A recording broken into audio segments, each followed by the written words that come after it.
여러분, 사람도 힘들 때 스트레스 많이 받아서 맛있는 거 많이 먹거나 아니면 엄청나게 쇼핑을 한다던가 친구들이랑 수다 떨고 다 하는 거 아시죠? 근데 사실은 고양이들도 스트레스를 푸는 방법이 있다라는 거 알고 계셨나요?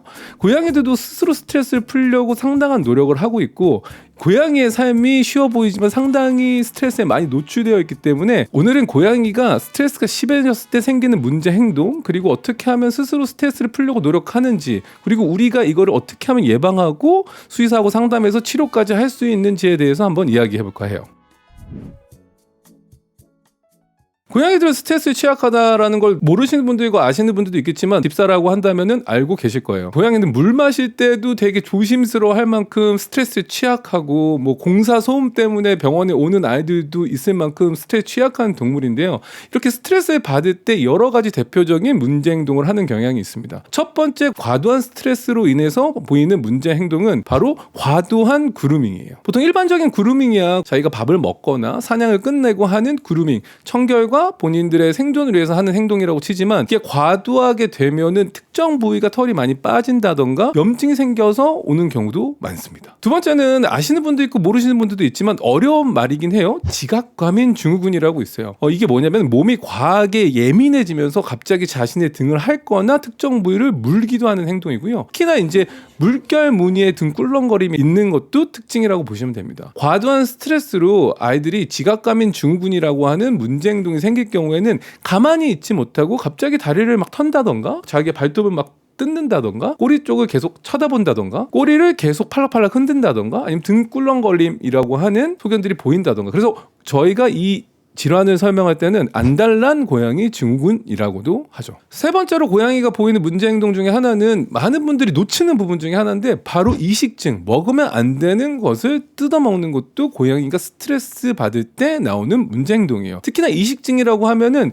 천이라던가 이불이라던가 아니면은 옷이라던가 아니면 커튼이라던가 이런 천이나 비닐, 고무 같은 것들을 씹고 삼키는 이상섭식 행동이라고 보시면 됩니다. 하지만 고양이가 스트레스 받을 때 동물병원에 내원하는 가장 많은 경우의 수는 바로 혈뇨, 그리고 구토, 설사 같은 비뇨기와 소화기 질환일 거예요. 왜냐하면 고양이들이 스트레스 받으면요, 보통 스트레스성 방광염이라던가 혈뇨라던가 화장실을 자주 왔다 갔다 하는 빈뇨 증상이라던가 화장실 외에 소변을 본다던가 아니면 구토를 한다던가 아니면 설사 증상을 보이는 경우들이 되게 많기 때문이죠. 제가 예전에도 말한 적이 있지만 병원에 오는 과정에서 이동장 안에서 구토를 하는 애들도 있고요.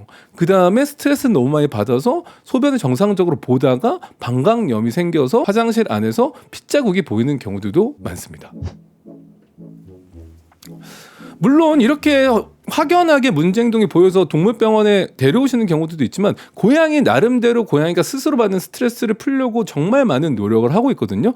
고양이들이 스트레스 느낄 때 본능적으로 몇 가지 행동을 하는지, 어떻게 이거를 마음을 진정시키고 있는지 한번 이야기해 볼까 해요. 처음 얘기한 것처럼 이게 심해지면은 문제 행동이지만, 보통 일반적으로 고양이가 가벼운 스트레스 받을 때 하는 행동이 바로 그루밍, 자신의 몸을 핥기입니다. 스스로 몸을 핥으면서 긴장을 풀려고 할 때도 있어요. 그래서 많은 분들이 놀이하다가 아니면 고양이가 뻘쭘한 상황에서 갑자기 특정한 장소로 가가지고 자신의 몸을 핥는 것을 보신 적이 있으실 거예요. 이러한 행동이 자신의 마음을 리프레시하거나 스트레스를 감소시키려고 노력을 한다라는 의미죠. 두 번째는 보통은 잘 아시겠지만, 사람도 스트레스 받으면 어디 있는다? 혼자 있고 싶다. 혼자 있고 싶어요.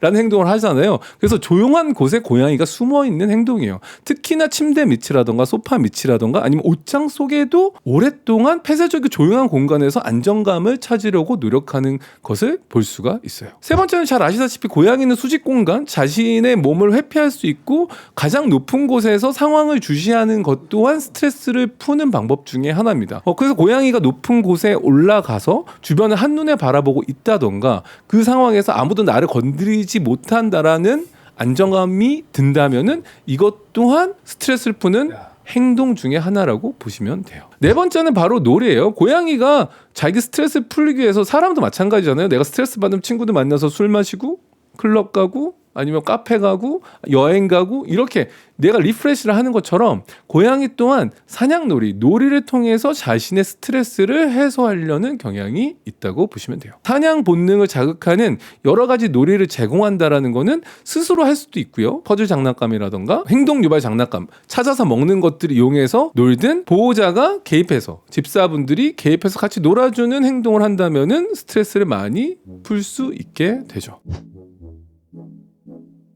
고양이와 집사분들이 생활하면서 고양이 스스로도 이렇게 스트레스를 풀 수 있지만 보호자님이나 집사분들이 노력해서 고양이의 스트레스를 완화하고 문제 행동을 발생하지 않게끔 예방할 수 있는 방법에 대해서 이야기해 볼게요. 첫 번째는 제가 항상 강조하는 거지만 환경 풍부합니다. 놀이 풍부하라고도 하고요. 숨을 곳이라던가 안전하게 숨는 장소, 그 다음에 다양한 수직 공간, 이러한 것들이 고양이한테는 심리적인 안정감을 확실하게 줄 수 있는 거죠. 제가 근데 이거를 여기저기 하라는 얘기가 아니라 고양이한테 항상 중요한 거, 고양이가 자는 곳, 쉬는 곳을 확실하게 정해놓고 그 곳에다가 수직 공간을 놓는다던가 아니면 그 옆에 숨숨집을 배치를 해놓는다던가 그 주변에서 같이 놀이를 규칙적으로 제공한다던가 이런 것들이 중요하다고 보시면 되고요. 그 다음에 두 번째는 보호자와의 상호소통이 되게 중요하고 고양이는 집에 있으면 상당히 불안감을 계속 갖고 있거든요. 그렇기 때문에 보호자님들이 항상 일상 루틴을 유지하는 겁니다. 그래서 정해진 시간에 최대한 밥을 주고요. 제한급식 강조했죠. 그 다음에 정해진 시간에 놀아주고 15분, 15분, 15분, 45분 정도는 써야 됩니다. 왜냐면은 상호놀이 시간, 그 다음에 기본교육 시간, 일상생활 교육 시간 해가지고 15분, 15분, 15분에서 45분은 최대한 고양이한테 써야 되고요. 쉬는 시간, 고양이는 혼자서 있는 시간도 되게 필요해요.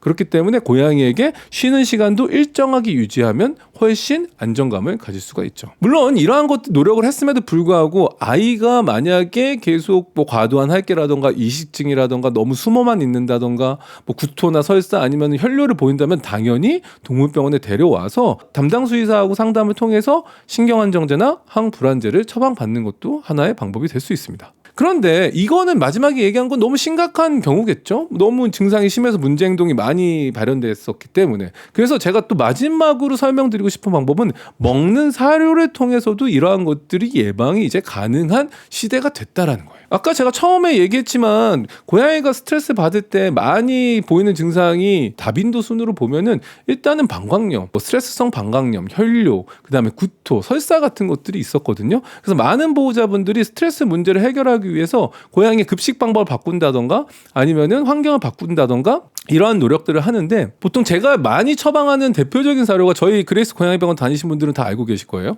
제가 많이 방광염이라던가 뭐 방광내 찌꺼기라던가 스트레스성 혈뇨, 빈뇨 때문에 오는 고양이들에게 항상 검사하고 처방하는 사료가 바로 힐스의 멀티케어 스트레스 CD라는 사료입니다. 보통 이 멀티케어 스트레스 CD 사료는 스트레스 관리랑 방광 건강을 함께 케어하는 사료고요. 나트륨 함량이 당연히 제한되어 있어서 많은 분들이 물어보시거든요. 이거 평생 먹어도 되냐라고 하는데 장기 급여 가능하고요. 특히 멀티케어 스트레스예요. 담요 과정에서도 안정적으로 사용할 수 있다라는 게 가장 큰 장점이 아닌가 싶어요. 두 번째로는 이것도 요즘에 정말 많이 처방하는 사료인데요. GI 바이옴 스트레스라는 사료입니다. 이거는 장 건강, 아까 말한 것처럼 구토라던가 변비라던가 설사라던가 이런 증상들이 스트레스로 인해서 발생한다면은 이 장 건강에 특화된 처방식이고요. 프리바이오틱과 이 파이버, 섬유들이 독특하게 조합해서 장내 유익균을 증식시키고 그 다음에 스트레스성 장 문제를 완화시켜주는데 탁월하다라고 보시면 돼요. 그래서 제가 대표적으로 스트레스 때문에 방광내 찌꺼기가 있을 경우에는 멀티케어 스트레스 CD 사료를 추천한다던가 구토 설사가 있는데 만약에 변비도 있고 설사 증상이 있다라고 하면은 GI 바이옴 사료를 대표적으로 많이 처방하고 사용하고 있습니다.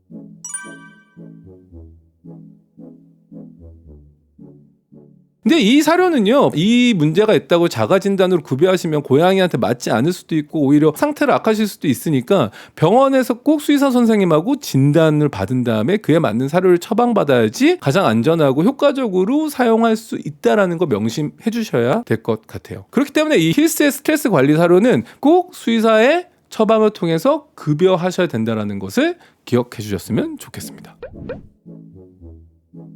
저도 스트레스 맨날 받고요. 저도 예민해서 그런지 스트레스에 좀 취약한 편인데 우리 사랑스러운 고양이들은 묘생 자체가 스트레스의 연속이고 너무 예민 보스신 거 너무 잘 아시죠? 그래서 우리 고양이도 스스로 스트레스를 해소하려고 많은 노력을 하고 있다는 걸 꼭 기억해 주셨으면 좋겠고요. 하지만 보호자인 우리가 조금만 더 신경 쓰고 먹는 거라던가 환경적인 거라던가 이런 것들을 신경 써준다면 고양이들 삶이 당연히 훨씬 더 건강하고 행복해질 수 있을 거라고 저는 생각을 해요. 오늘 영상 아래는 힐스 스트레스 관련 처방사료 링크를 제가 걸어두었으니까요. 참고해 주시고요. 오늘 영상이 우리 아이가 스트레스 때문에 맨날 만성 방광염, 만성 뭐 혈뇨, 빈뇨, 화장실 들락날락거리고 아니면 막 좀만 스트레스 받으면 구토하고 설사하고 이런 친구들, 소화기 문제가 있는 친구들에게 영상이 정말 많이 도움이 되셨으면 좋겠습니다. 오늘 영상도 시청해주셔서 감사하고요. 구독과 좋아요, 알람, 댓글까지 부탁드리면서 안녕.